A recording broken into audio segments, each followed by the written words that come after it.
Welcome back to another edition of Political Breakfast. We are so glad that you're here joining us on WABE. Here today, Republican strategist Brian Robinson and the Atlanta Civic Circle Saba Long, who's been filling in for Theron Johnson. Hello again. Hello again. Hello. Good morning. Great. There's been a lot going on these past 2 weeks, right? Are you two suffering from fatigue a little bit when it comes to politics? It's hard to get my phone charged. There's so much to read. It's hard to stay on top of. I am disappointed that because of the storms last week, we weren't able to have Kamala Harris and Tim Walz come down to Savannah as they planned. Right. I always like to have, Georgia events, no matter who it is, because I love to see them spending money in our state and helping our economy. And, it gives us good local coverage of some of these things, and I think encourages Trump's campaign to keep Georgia on the radar and to keep coming back here and doing the turnout they need to do for the Georgia effort, because Georgia is today, you talk about the last 2 to 3 weeks, Lisa, we've seen a tremendous change from this being in the bag for Trump in Georgia to just being competitive. I still think Trump's got an advantage here because people still are worried about the cost of living. They're still worried about immigration. But she's closed the gap, and she is talking about those issues. One thing that I hope changes over the next 3 weeks is this honeymoon for her with the media has got to end. I mean, we've heard so much more about the cat ladies, the childless cat ladies from J.D. Vance than we have about the fact that Kamala Harris has abandoned almost every position she took in the 2020 presidential race when she was against fracking and she was for doing away with individual private health care, when she played footsie with the defund the police movement. She's distanced herself from all of that, and no one said a word about it. I mean, it's just like if it weren't for Republicans spending money on TV, voters would never hear about this sea change of viewpoints, and it's ridilit's. Do you agree with that, Saba? That's just politics, isn't it? It is. I mean, this is every major, whether it's president, whether it's governor, any major election, you go to the left or you go to the right, and then you come back to the middle once you get a little bit closer to the election. And that's what we're seeing here. Now, I get it. If I were a Republican, I would be frustrated too.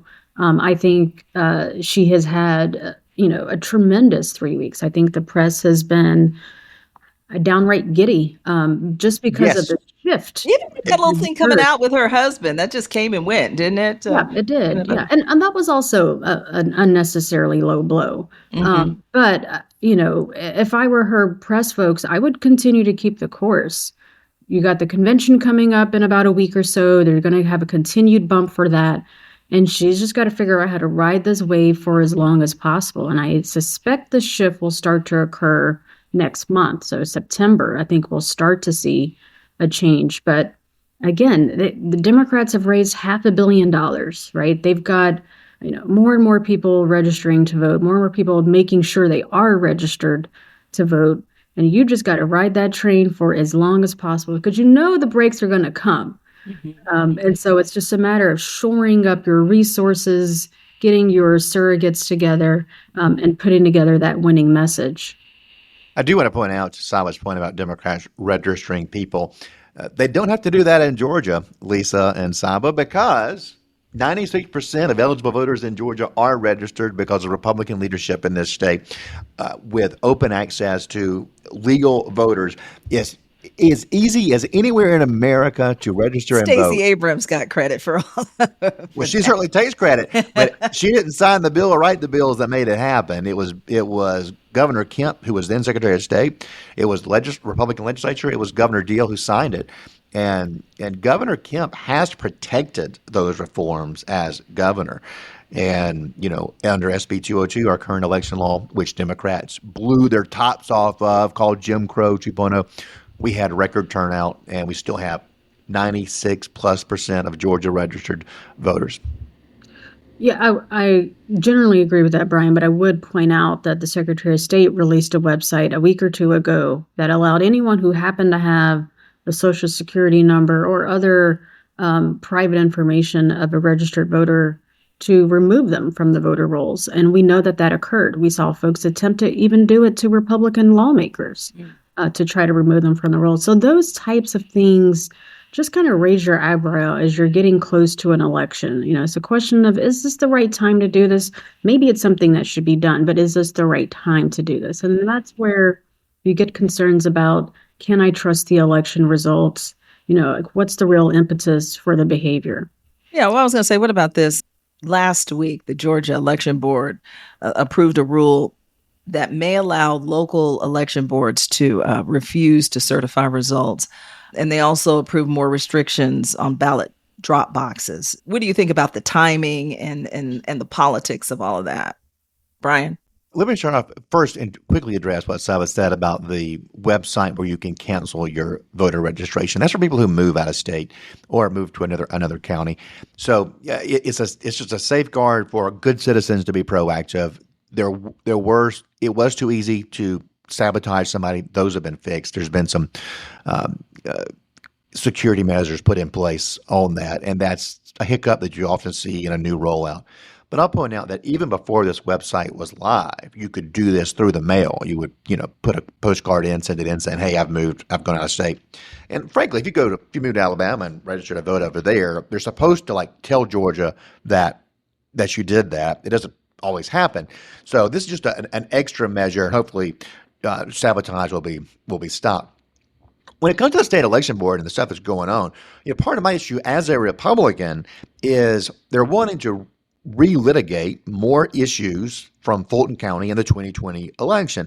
And I don't want us talking about the 2020 election anymore. It is a losing issue for Republicans. If our goal is to win in 2024, let's talk about what we want to do in 2025. If we want to lose in 2024, let's look backwards on a race 4 years ago that Georgians are sick to death of hearing about and want to move on.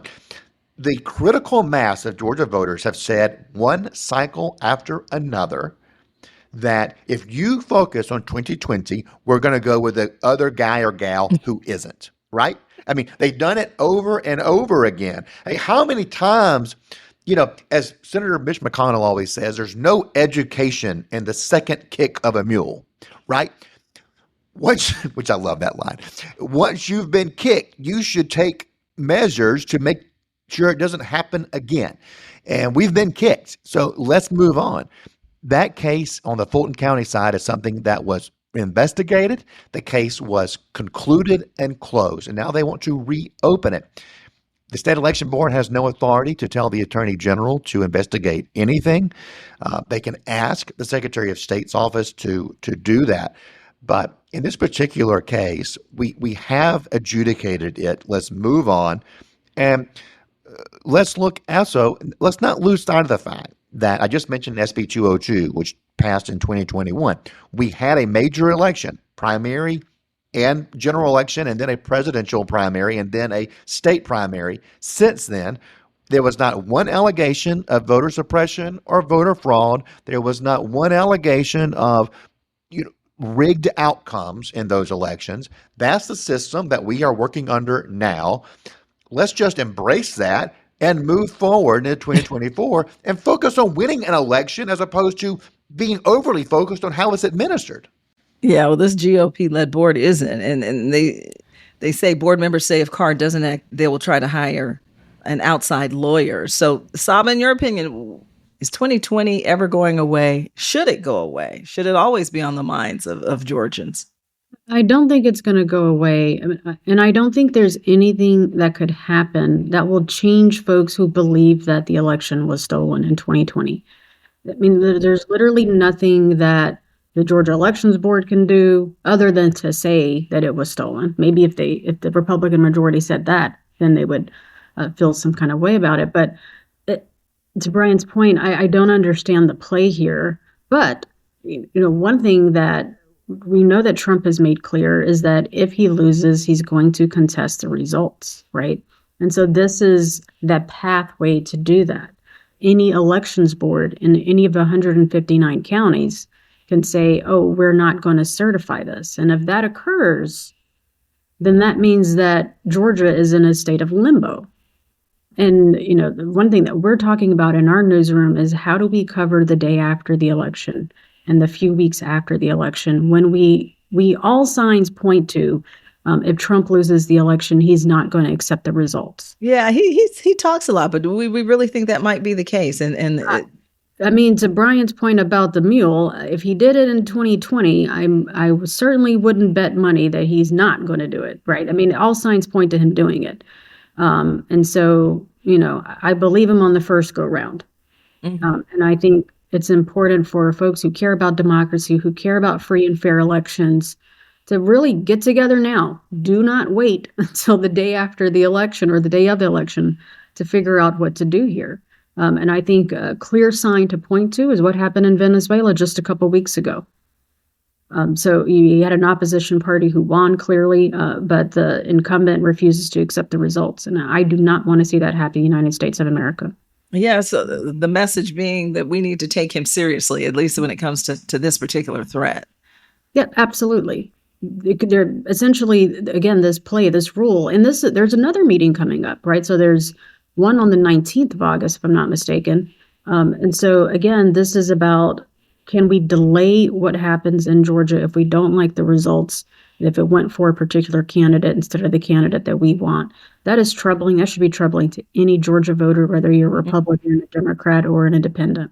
Yeah, one of our reporters is in Cobb County this morning where the election board is approving new rules for dealing with voter challenges, including, he says it's a novel idea, charging for them. Does that make sense to you? And what does that say about the system and society and the direction that we may be going?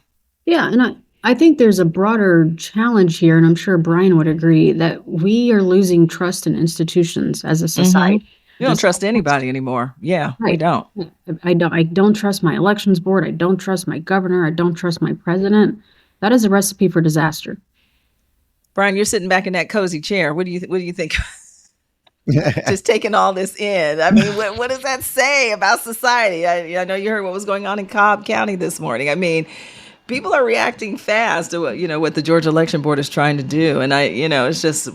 Is it a system falling apart right before our eyes?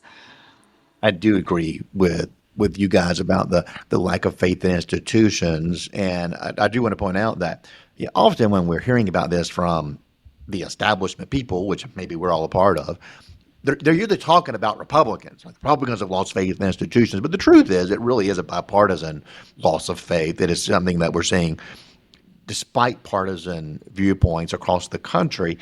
And it's our government, it's academia, it's churches, it's nonprofits, perhaps even.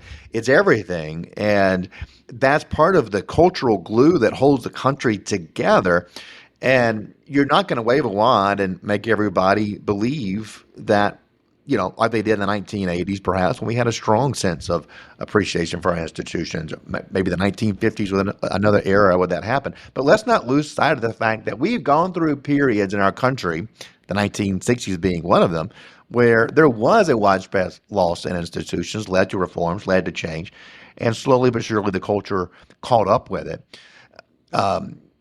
What is different this time is there is an incentive for people who want to sow distrust in institutions to put out that information on the internet where there's no cost to doing it. It's a very low bar to entry. And if you're saying something incendiary, no matter whether it's factual or not, the crazier, the more infuriating what you're saying is, the more likely it is to go viral and to reach a massive audience who are inclined to believe negative things about institutions right now. So they can be consuming information that is completely false, but it gets out there, and I don't know how you fix it. I am at my wit's end on what you do about that. You legislated. You say this is not allowed. We are not going to allow. But who determines what's misinformation, right? I don't. That's a huge problem with that too. There is. Not doing nothing like what we're doing now, nothing isn't working. So you've got to do something. Trump was interviewed Monday by Elon Musk on X. And I've got to imagine that's probably would have been one of the most viewed interviews in the United States history. Who's fact checking that? right? And this is the problem. You've got a billion. So much bad information gets out there. And you've got a billionaire class that has put their thumb on the scale, and there's nothing that everyday folks can do. That's a problem. Let me tell you right now. Here's the Republican viewpoint on that.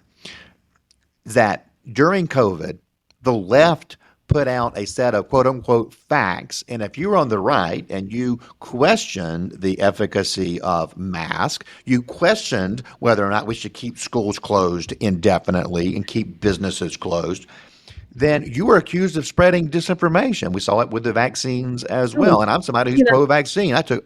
You give me something that's going to keep me from getting sick, I'm like, absolutely, put it in my arm.